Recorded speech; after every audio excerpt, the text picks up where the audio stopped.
آخه مگه میشه؟ بابام که میگه اون خیلی پول داره، همیشه هم با ماشین میومد دیدنم، یه ماشین بزرگ. بابامم برای همین یه ماشین بزرگ خریده. بعدا با هم حرف میزنیم، الان باید برم سر کلاس بشه.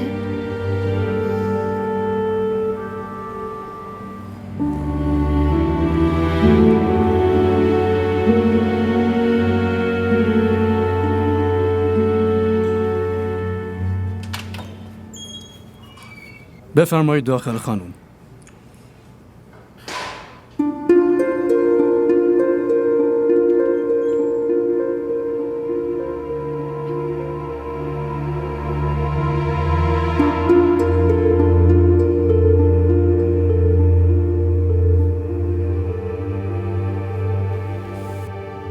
شهیار